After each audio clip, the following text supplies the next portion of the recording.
Selamat pagi negara Kesatuan Republik Indonesia pada hari ini 10 Agustus 2023. Selamat sore menjelang malam bagi negara di sekitar Amerika dan sekitarnya.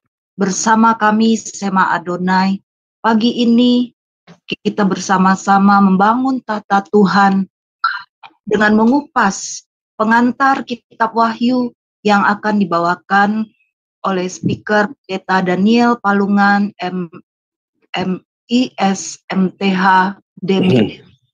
Mari kita bersatu di dalam doa. Bapa yang bertata di surga, kami mengucap syukur Engkau membangunkan kami sehingga kami boleh berkumpul dimanapun kami berada, pribadi lepas pribadi, tapi kami satu di dalam roh. Bapa, biarlah kami dan seisi rumah kami ada dalam perlindungan-Mu. Tutup bungkus kami dengan kuasa darah-Mu, beri minyak yang baru, urapan yang baru, hikmat, kebijaksanaan, pewahyuan Kau curahkan kepada kami yang terlibat secara langsung maupun di belakang layar. Secara khusus buat hamba-Mu, Bapak Gembala kami, Pak Daniel. Biarlah juga Engkau mengurapi pujian, pembacaan firman, serta doa-doa yang akan kami panjatkan, doa syafaat diri bagi bangsa kami dan bagi jiwa-jiwa. Di dalam nama-Mu Tuhan Yesus Kristus, Kau jamah seluruh peralatan yang kami gunakan, internet berjalan lancar, kami tolak segala intruder dalam nama-Mu Tuhan Yesus. Biarlah kami unity, kami bersukacita, karena ketika sukacita itu melanda kami tahu hati yang gembira adalah obat yang manjur, semangat yang patah mengeringkan tulang. Kesembuhan secara fisik boleh kami alami, kesembuhan secara ilahi, jiwa roh kami juga disegarkan, dipulihkan. Terima kasih Bapa. Di dalam nama-Mu kami berdoa, ucap syukur, haleluya, amin. Mari saudara-saudariku di dalam Tuhan Yesus Kristus, kita mendengar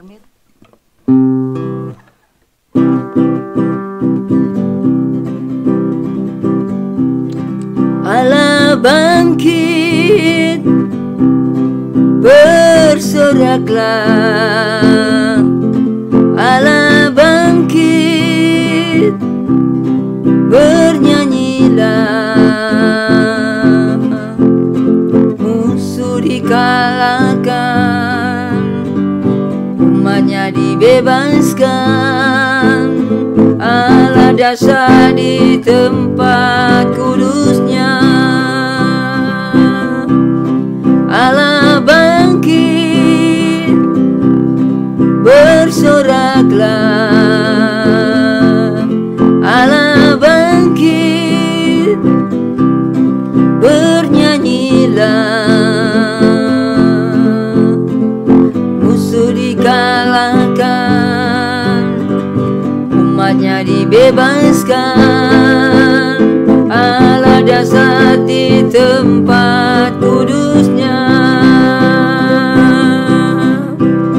Allah dasar di tempat kudusnya.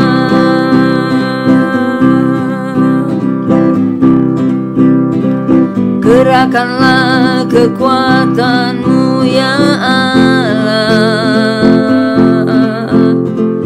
tunjukkanlah kuasa-Mu ya Tuhan. Serahkan musuh-Mu, selamatkan umat-Mu. Allah dasar di tempat kudusnya. Allah bangkit, bersoraklah. Allah bangkit, bernyanyilah. Musuh dikalahkan, umatnya dibebaskan. Allah dasar di tempat kudus.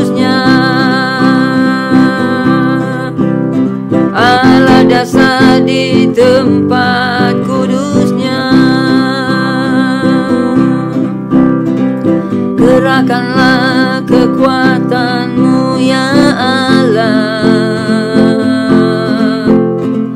Tunjukkanlah kuasa-Mu ya Tuhan. Serahkan musuh-Mu, selamatkan umat-Mu. Allah dasar di tempat kudusnya. Allah bangkit, bersoraklah. Allah bangkit, bernyanyilah. Musuh dikalahkan, umatnya dibebaskan. Allah dasar di tempat kudusnya. Allah dasar di tempat kudusnya. Kita sungguh luar biasa, tidak berasa kita sudah mau mulai membaca kitab Wahyu. Kitab ini kitab perjanjian baru yang terakhir dan yang paling luar biasa. Kitab ini sekaligus merupakan suatu penyingkapan, suatu nubuat, dan suatu gabungan dari 7 surat, di mana kita tahu pengarangnya adalah murid yang paling dikasihi Tuhan, yaitu Yohanes, dan Rasul Yohanes adalah satu-satunya yang tidak mati syahid. Dia meninggal karena tua di pembuangan di Pulau Patmos. Kita akan pada pagi ini belajar pengantar kitab Wahyu yang akan dibawakan oleh Pak Daniel Palungan. Kami persilakan waktu dan tempat. Terima kasih Bu Adasa. Selamat pagi saudara-saudara yang terkasih di dalam Tuhan. Ya, kita berterima kasih bahwa kita selalu diberi waktu oleh Tuhan untuk bersekutu dengan Dia dan untuk merenungkan firman-Nya. Nah, pada hari ini kita memulai dengan satu sesi renungan kitab yang baru, yaitu kitab Wahyu. Dan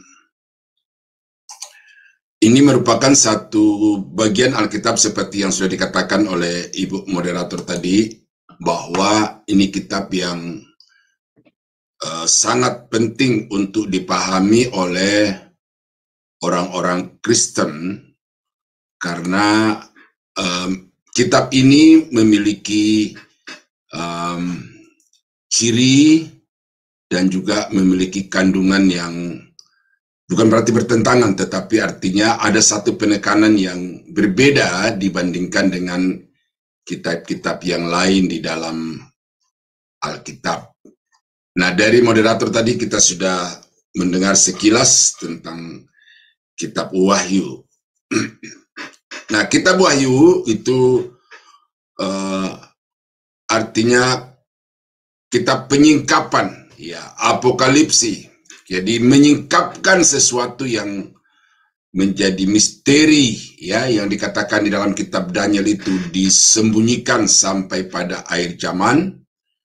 Tetapi kemudian kitab Wahyu itu menyingkapkan misteri yang tersimpan, yang dirahasiakan kepada Nabi Daniel itu.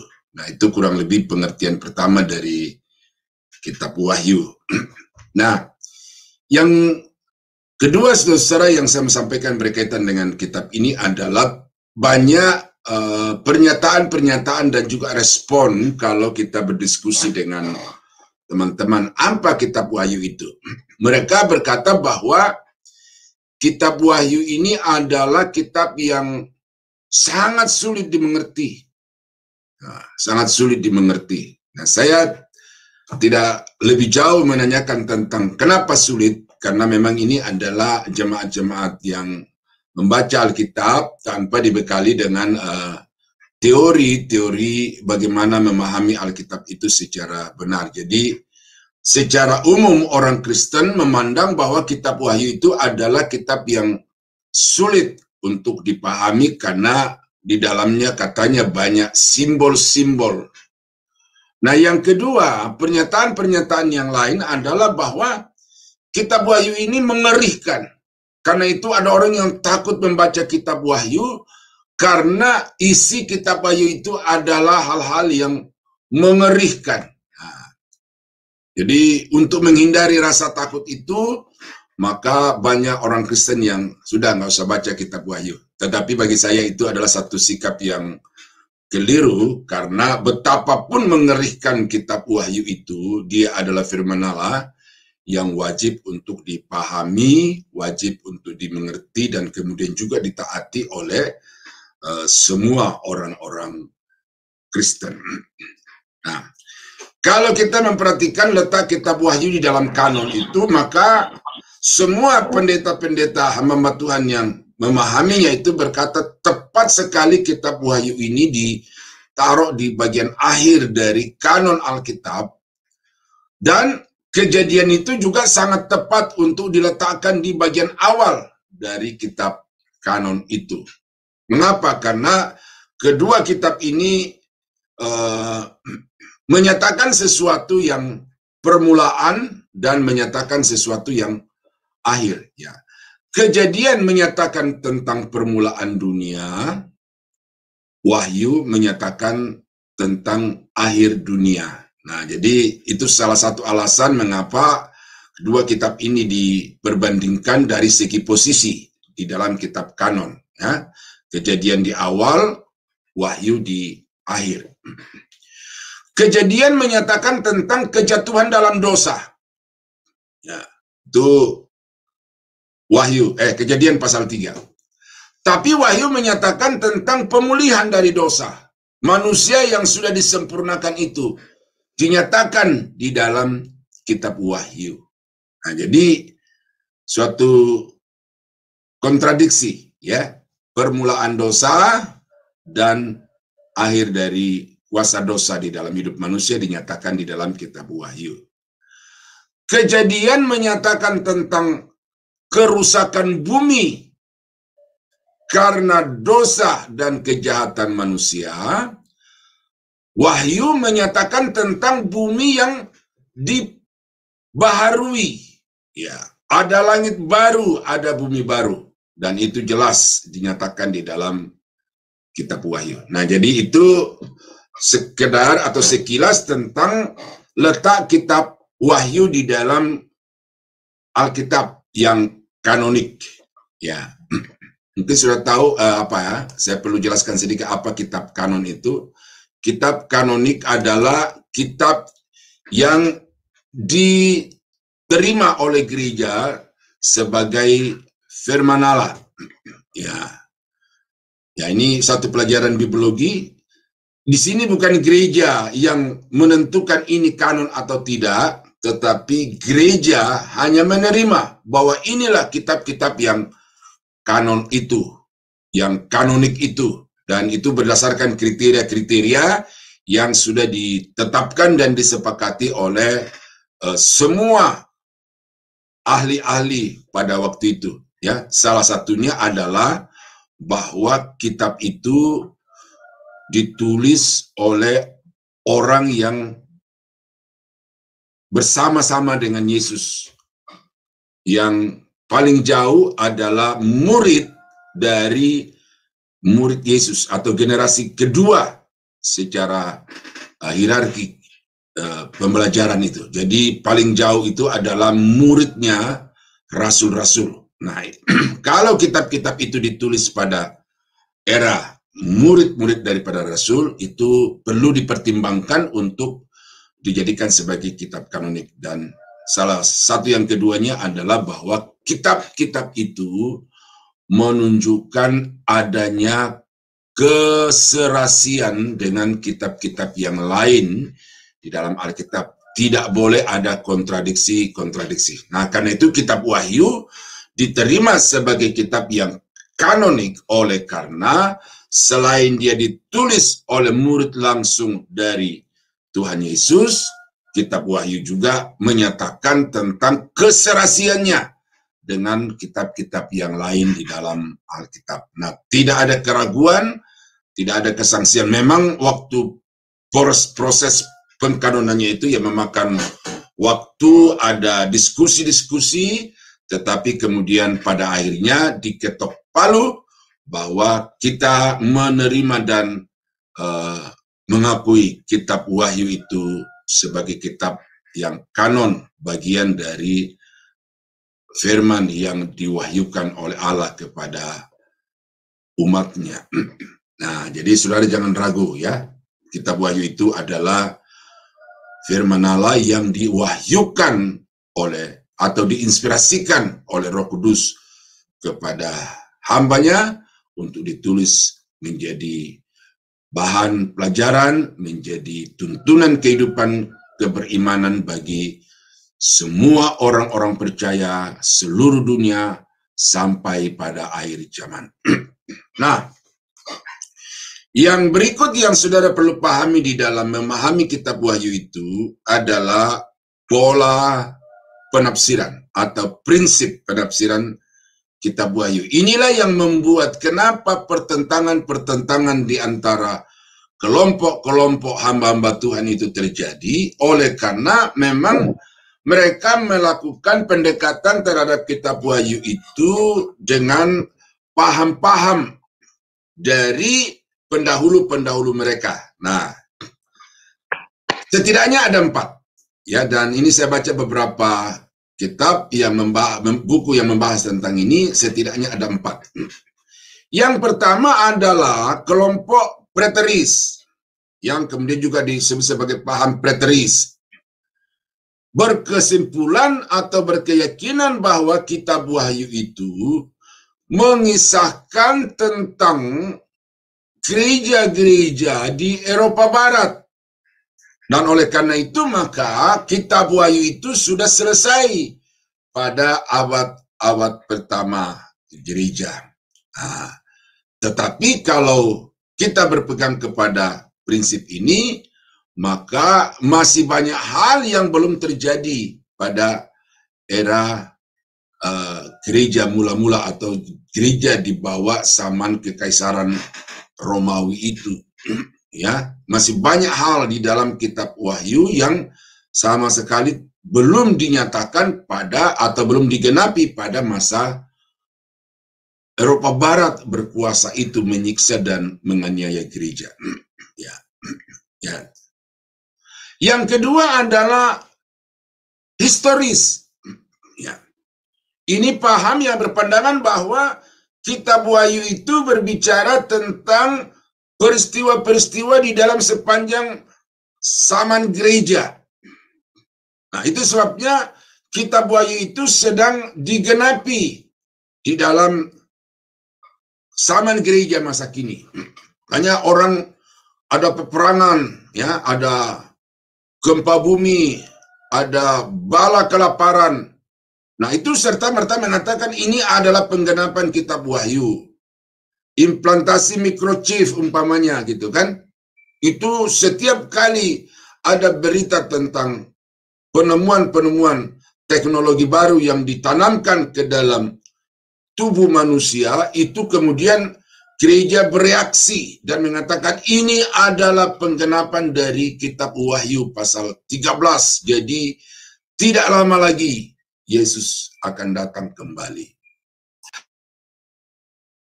Tetapi saudara-saudara, mereka tidak melihat bahwa implantasi yang sekarang ini itu berbeda dengan penyematan angka 666 di dalam kitab Wahyu. Mungkin teknologinya ia menjurus ke sana, tetapi yang sekarang terjadi itu belum dikategorikan sebagai satu tanda dari antikris. Karena kalau kita baca kitab Wahyu pasal 13 itu, bahwa yang mensahkan berlakunya tanda itu adalah seorang penguasa yang mengendalikan seluruh dunia. Nah, itu satu indikasi aja itu. Sementara sekarang dunia belum dibawa satu tangan kekuasaan. Negara-negara di dunia sekarang itu masih memiliki kedaulatannya masing-masing. Nah, jadi implantasi microchip itu tidak serta-merta, dan bagi saya itu bukan implementasi dari angka 666 di dalam kitab Wahyu. Yang kedua, bahwa barang siapa yang tidak memiliki angka atau tanda itu, maka dia tidak boleh menjual, tidak boleh membeli. Nah, sekarang kita melihat ada begitu banyak orang yang sudah menerima dan ada di dalam tubuhnya, mungkin di tangan ya, di bagian tangan itu yang kebanyakan yang saya lihat itu, ternyata bukan hanya mereka saja yang bisa menjual, bisa membeli. Semua orang masih bebas untuk menjual dan membeli. Jadi jelas situasi Wahyu pasal 13 dan situasi sekarang ini sangat berbeda. Oleh karena itu jangan serta-merta menarik kitab Wahyu untuk diberlakukan di dalam situasi masa kini, oleh karena apa yang terjadi di dalam gereja sekarang ini sangat berbeda dengan apa yang terjadi di dalam kitab Wahyu. Ya, jadi ini perlu kita identifikasi secara spesifik, detail, baru kita bisa mengambil satu kesimpulan. Karena kalau kita hanya berdasarkan satu parameter atau satu indikator, ya, lalu indikator yang tunggal itu kemudian kita ambil satu kesimpulan yang kita anggap sebagai kebenaran yang mutlak.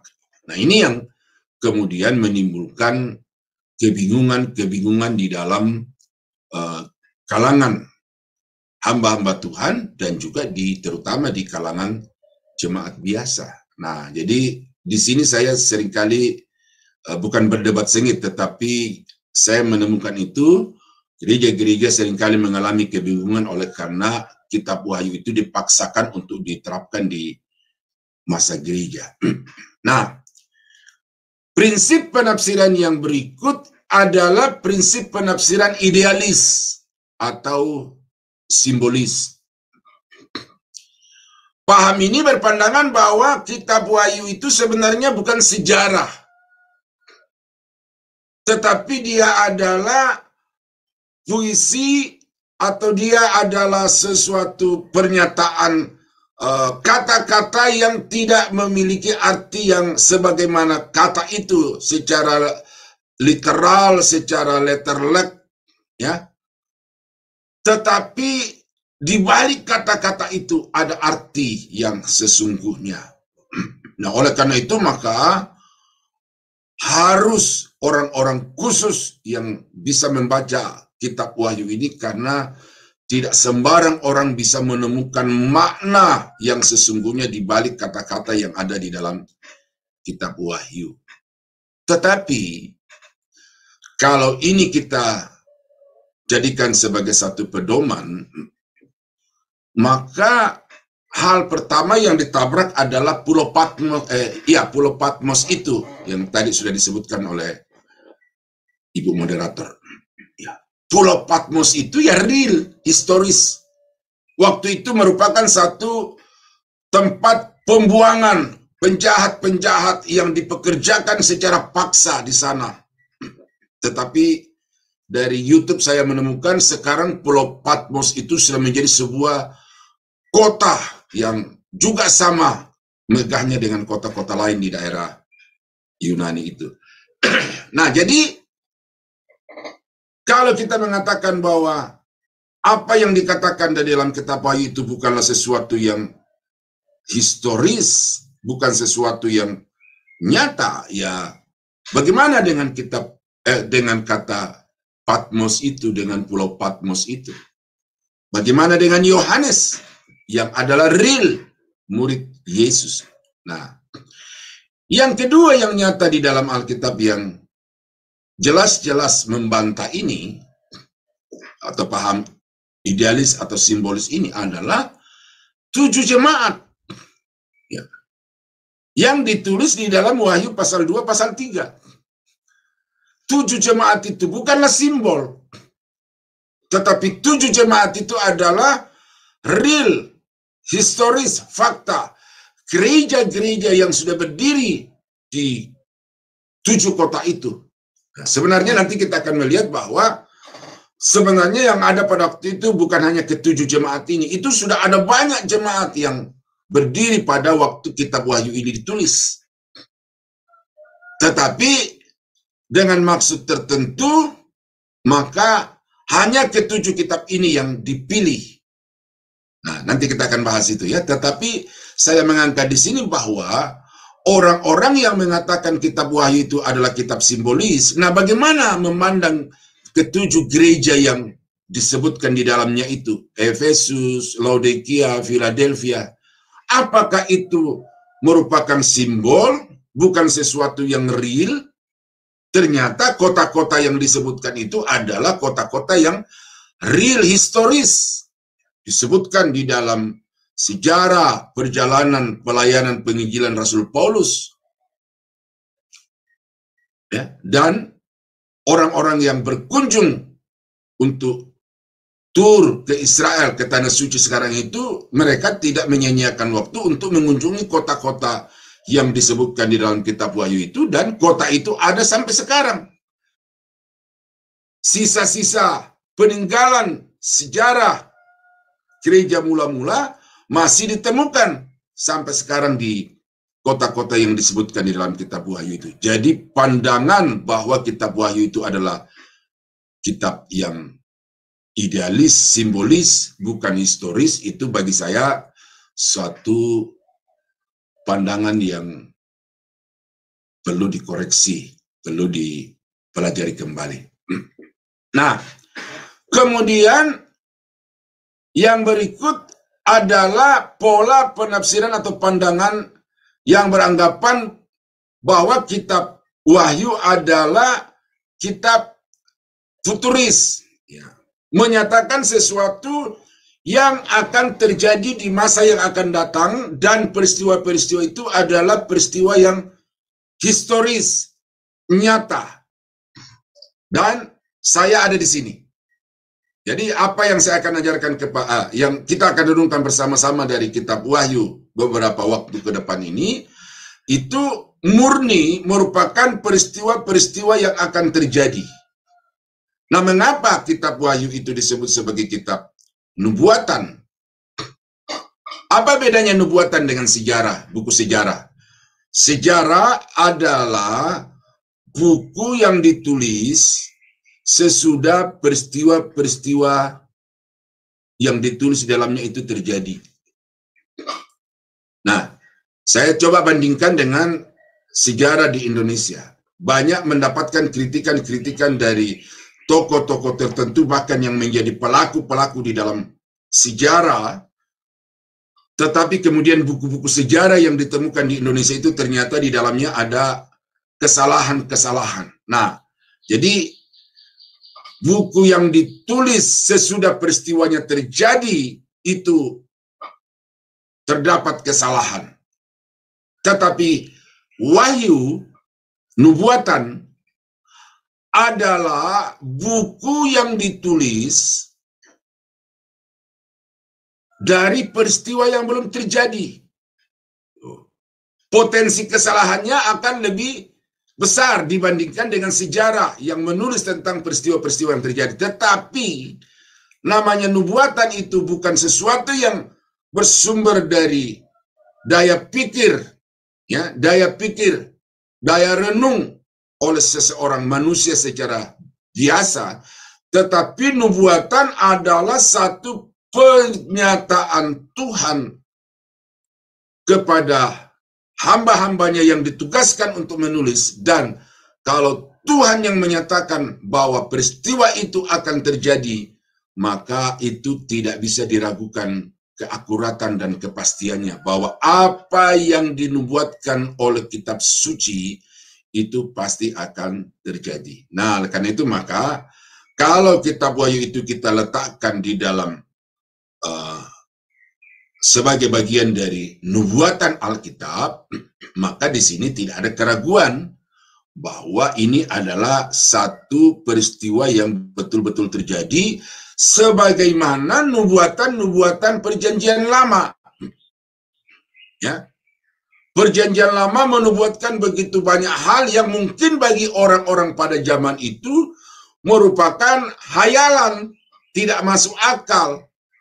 Karena siapa yang bisa tahu apa yang akan terjadi di kemudian hari dari saat penulisan kitab itu. Tetapi ternyata di dalam sejarah terbukti bahwa apa yang dinubuatkan di dalam Alkitab itu digenapi secara literal, digenapi secara historis. Nah, karena itu maka saya berkeyakinan nubuatan-nubuatan di dalam kitab Wahyu itu pasti akan digenapi di masa yang akan datang juga secara literal, secara historis.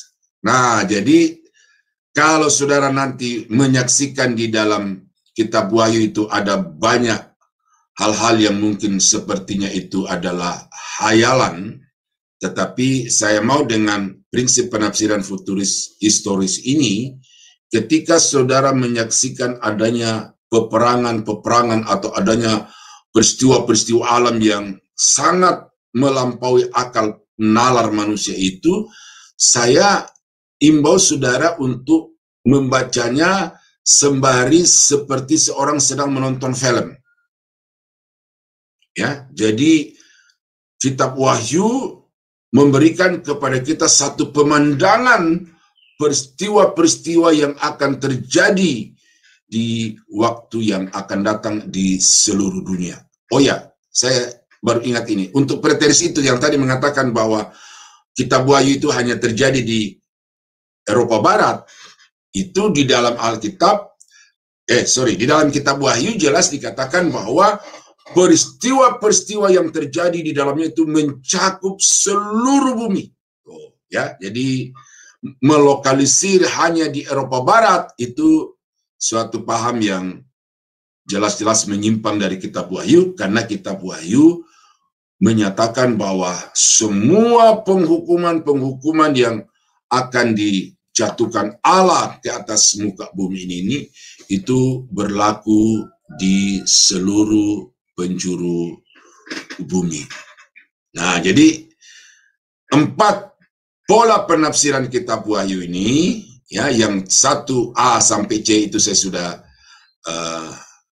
runtuhkan sekilas, ya, dan kita di dalam merenungkan kitab Wahyu ke depan itu kita akan berpedoman kepada pola penafsiran yang keempat dalam daftar ini, yaitu penafsiran yang historis futuristik, ya.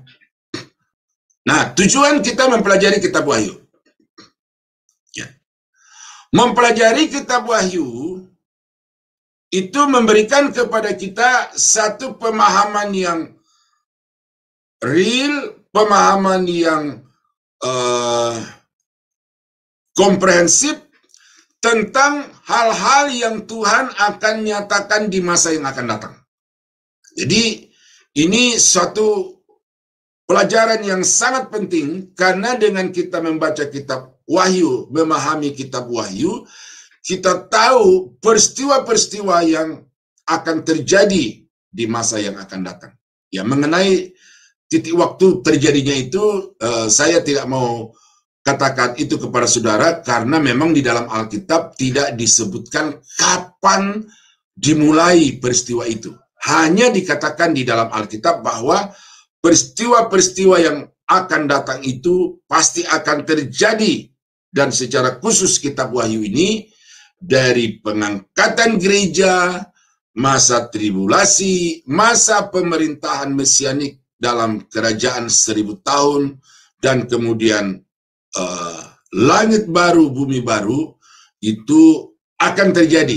Cuma kapan titik permulaannya, nah ini yang saya tidak mau gegabah, atau saya tidak mau seperti pendeta-pendeta yang lain yang terlalu berani untuk mengatakan bahwa Yesus akan datang pada tanggal 10 November tahun 2003. Ini sudah 20 tahun berlalu. Itu nubuatan itu salah, dan pendeta itu harusnya tidak boleh lagi muncul di depan jemaat oleh karena terbukti dia telah melakukan satu kesalahan yang fatal. Ada lagi pendeta di Indonesia yang kemudian mengatakan tanggal 6 bulan 6 tahun 2022. Mengapa? Karena tanggal 6 bulan 6 tahun 2022 itu adalah 666 itu.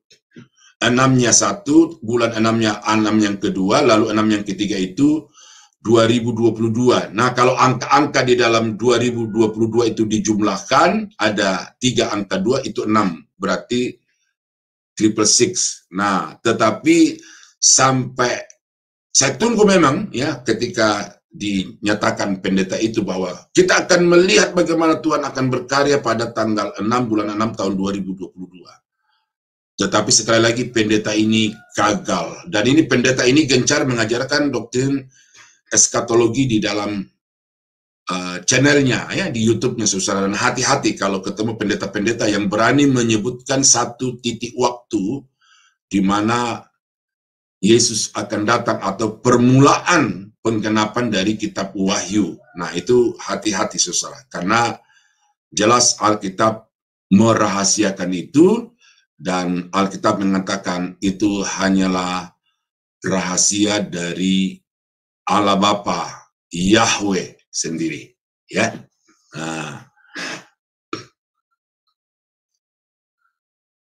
Nah, jadi kita belajar kitab Wahyu supaya kita tahu apa yang akan terjadi di masa yang akan datang. Yang kedua, bahwa dengan kita mengetahui peristiwa-peristiwa yang akan datang itu, kita dapat mengantisipasi di dalam kehidupan kita masa kini. Ya. Ready or not, itu salah satu stiker yang dulu sempat melekat di mobil-mobil banyak orang Kristen itu. Ready or not, Yesus is coming. Siap atau tidak, Yesus akan datang. Jadi kepastian kedatangan Tuhan itu pasti terjadi.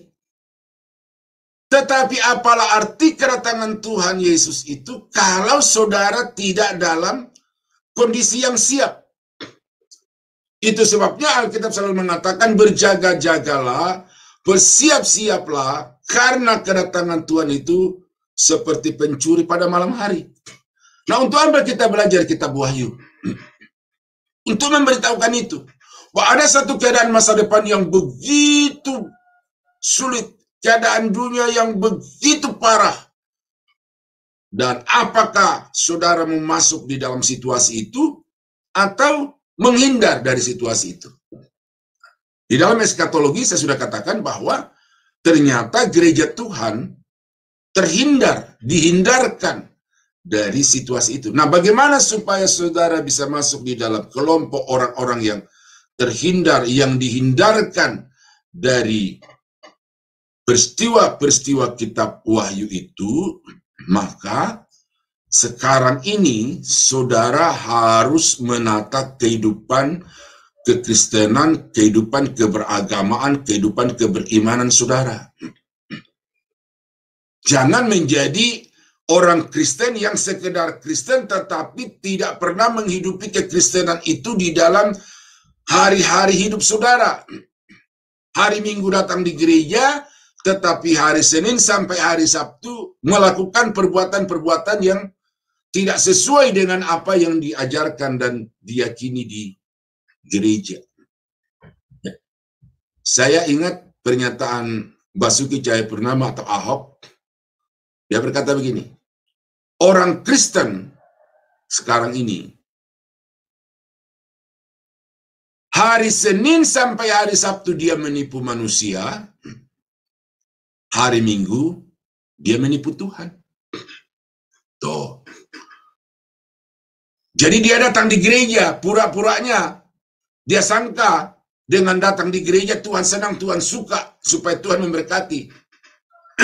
Tetapi di dalam pernyataan berdasarkan analisis dari si Ahok itu ya, bahwa banyak orang Kristen yang datang di gereja itu sebenarnya sedang menipu Tuhan, berusaha untuk menipu Tuhan. Disangkanya Tuhan itu bodoh, yang bisa dimanipulasi dengan penampilan, yang bisa dimanipulasi dengan kehadiran, dan juga partisipasi-partisipasi tertentu di dalam kegiatan peribadatan gerejani. Ya. Terutama pelayan-pelayan Tuhan ini. Gereja kita kelihatan begitu suci, tetapi di luar gereja hidup kita tidak ubah, tidak beda dengan manusia pada umumnya.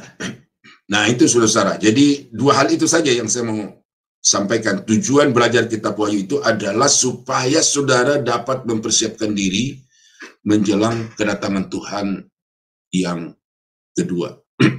Nah, kata kunci dari kitab Wahyu itu adalah Wahyu pasal 1 ayat 19, di mana di dalam kitab Wahyu pasal 1:19 ini periode waktu itu dibagi dalam 3, yaitu dikatakan apa yang telah saya bacakan saja ya.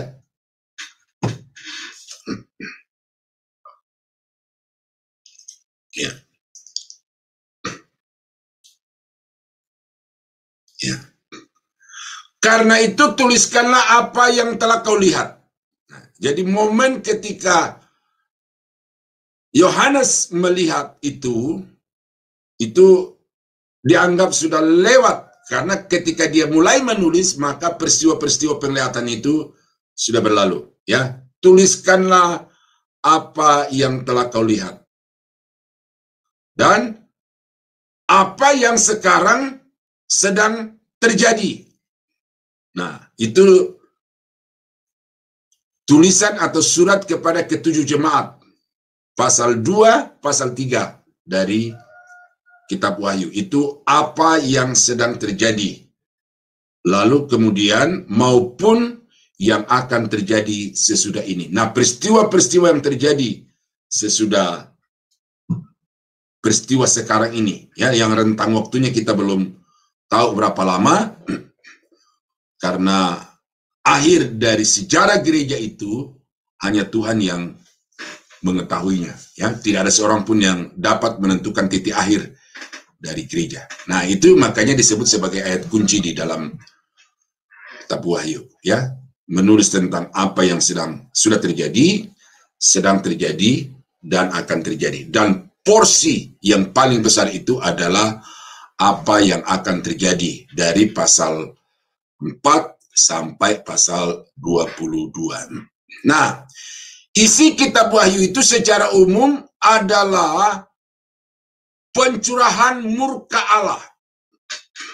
Kalau saudara baca di dalam kitab Wahyu itu secara keseluruhan, saudara akan menemukan setidaknya ada 9 kali kata murka itu diulang-ulang. Lalu hari malapetaka atau malapetaka, saudara akan menemukan di dalam kitab Wahyu kata malapetaka itu 12 kali. Berarti kitab Wahyu itu menyatakan tentang penghukuman Allah atas umat manusia, atas alam semesta, oleh karena ketidakpercayaan kepada Tuhan. Nah, jadi dengan demikian, saudara-saudara, semakin jelas kitab Wahyu itu bagaimana kita memahaminya. Tidak perlu lagi kita menghayal-menghayal apa maksud ini, apa maksud itu, tapi ini adalah sejarah di mana Tuhan sedang murka kepada umat manusia yang ada di bumi. Ya. Dan apa itu materai-materai, itu nanti kita akan baca itu. Nah, itu semua daftar dari jenis-jenis atau bentuk-bentuk murka Allah yang akan dicurahkan ke atas muka bumi ini. 7 materai, 7 sangkakala, dan 7 cawan. Dan kalau kita pelajari, saudara, ini macam-macam penghukuman ini itu mengalami eskalasi secara intensitasnya, kualitasnya itu makin lama makin meningkat, saudara. Tetapi bukan berarti yang di awal-awal itu masalah yang enteng-enteng, ya.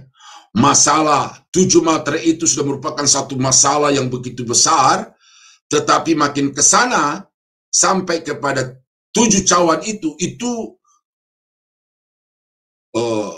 kualitas dari penghukuman atau persoalan yang akan dialami oleh manusia itu semakin meningkat, mengalami satu eskalasi yang jelas di dalam kitab Wahyu. Nah, jadi karena itu kitab Wahyu berisi tentang pencurahan murka Allah atas seluruh umat manusia di bawah kolong langit ini.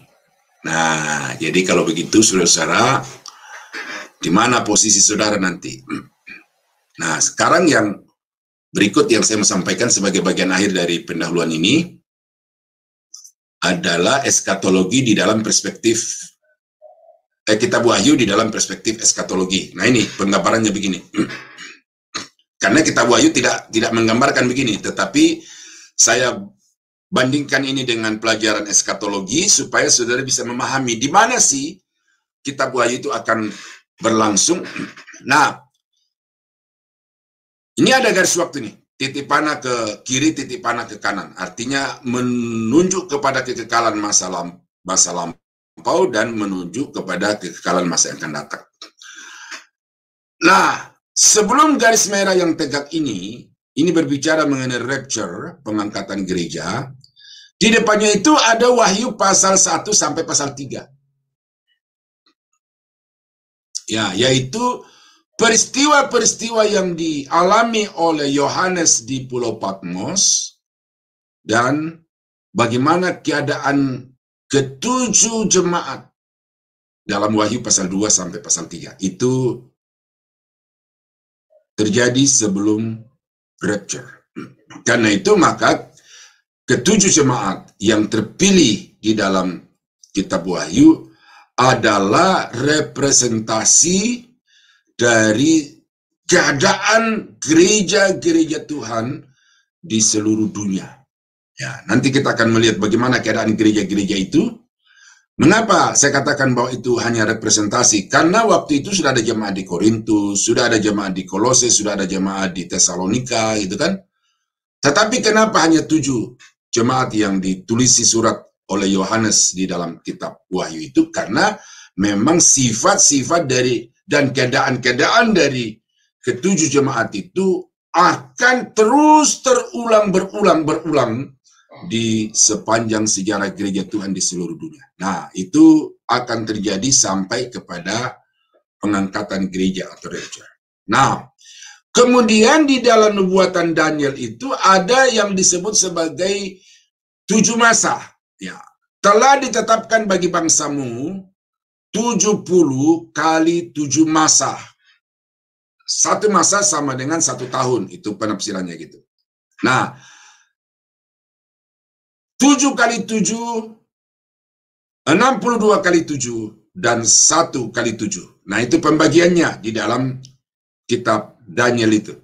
Nah, mengapa dibagi seperti itu? Ternyata 1 kali 7 masa itu merupakan satu periode waktu yang memiliki karakteristik yang tersendiri dibandingkan dengan 7 kali 7 masa dan 62 kali 7 masa.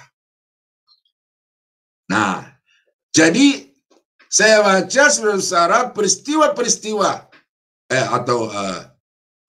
masa ini di dalam berbagai buku. Ya, saya sedang menulis buku eskatologi Kingdoms to Come, gitu ya, Kingdoms to Come, dan saya pelajari, saya baca lebih dari 100 buku dan mayoritas buku-buku itu menyatakan bahwa 1 kali 7 masa adalah peristiwa, adalah masa di mana akan terjadi peristiwa-peristiwa pencurahan murka Allah ke atas muka bumi ini. Itu didaftar di dalam kitab Wahyu pasal 6 sampai pasal 12.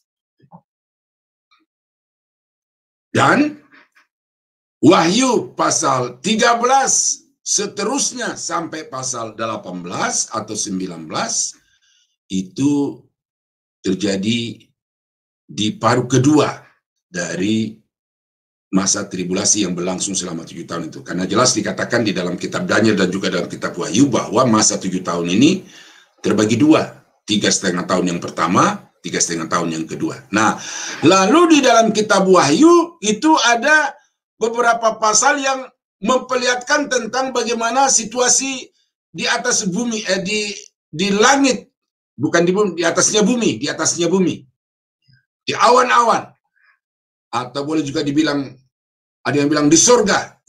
Itu Wahyu pasal 4 dan Wahyu pasal 5.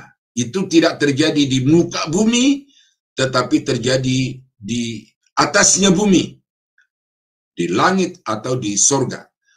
Wahyu pasal 19 ada juga bagian-bagian di dalamnya yang menyatakan tentang peristiwa-peristiwa yang akan terjadi di awan-awan ini.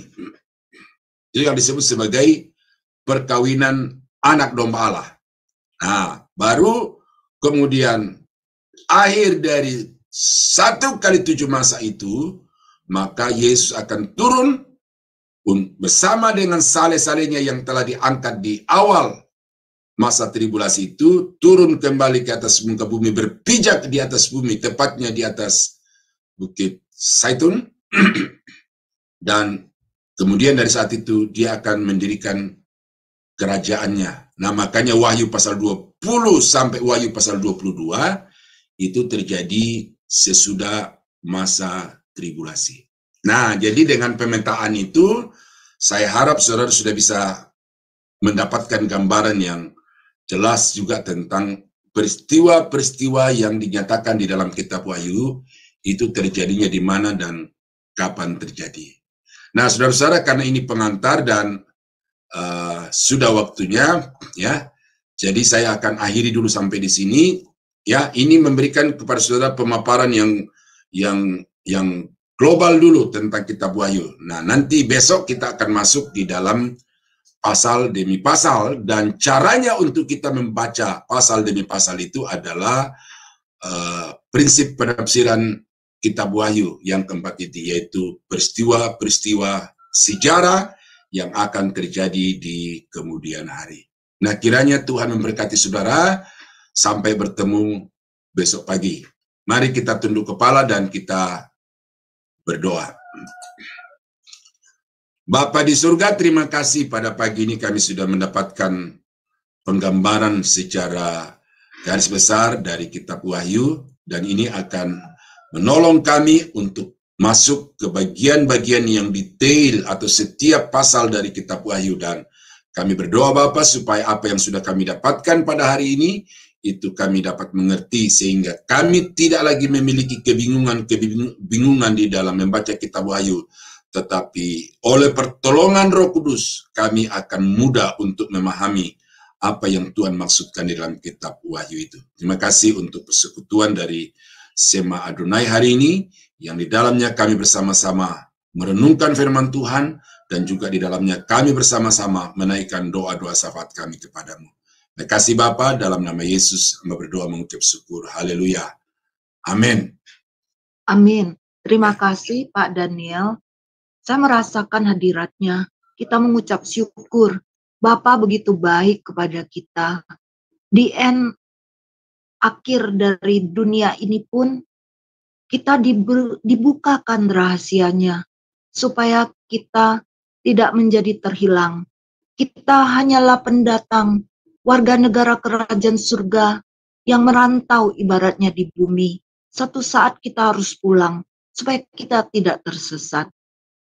Mari saudara-saudariku yang terkasih di dalam Tuhan Yesus, dengarkan hari lepas hari sampai 22 hari ke depan.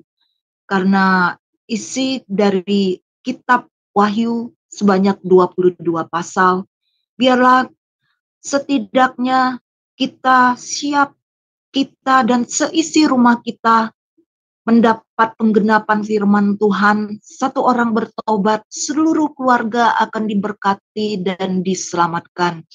Biarlah menjadi berkat luar biasa bagi kita, Roh Kudus sebagai penghibur, penolong, menolong kita dan kita tidak tersesat. Saudara-saudariku yang terkasih di dalam Tuhan Yesus, saya mau mengumumkan bahwa doa syafaat tidak di-live-kan, tetapi setelah renungan pagi ini berakhir, kita akan berdoa syafaat. Silakan hubungi kami. Kami siap berdoa bagi saudara-saudariku yang terkasih di dalam Tuhan Yesus, apapun persoalan pergumulan kita. Sebagai doa blessing penutup, kami persilakan hambanya untuk Bapak Gembala kita untuk memberkati kita di pagi ini. Bapa di surga, kami berterima kasih untuk pagi yang indah, udara yang segar. Kami berterima kasih hari ini kami memulai dengan Tuhan, dengan firman-Mu, dan di dalam persekutuan dengan Tuhan. Kami percaya sepanjang hari ini adalah hari-hari yang penuh berkat bagi kami. Karena Tuhan menyertai, Tuhan menolong, dan Tuhan membuat berhasil dari semua yang kami kerjakan. Kami akan melanjutkan tugas-tugas kami hari ini dalam bidang apapun, dalam profesi apapun. Tangan Tuhan menolong menyertai kami. Khususnya untuk hamba-Mu Bapak Fransi yang sedang sakit. Hamba berdoa di dalam nama Yesus Kristus, Tuhan jamah dan sembuhkan supaya hari esok dia kembali aktif untuk mengambil bagian dalam pelayanan dan juga untuk beraktivitas di dalam kehidupan. Dari renungan pagi Sema Adonai pagi ini, mari kembali dengan setia kita bersama-sama mendengar, belajar, dan membangun tata Tuhan setiap pagi. Terima kasih, Tuhan Yesus memberkati. Shalom, shalom, shalom.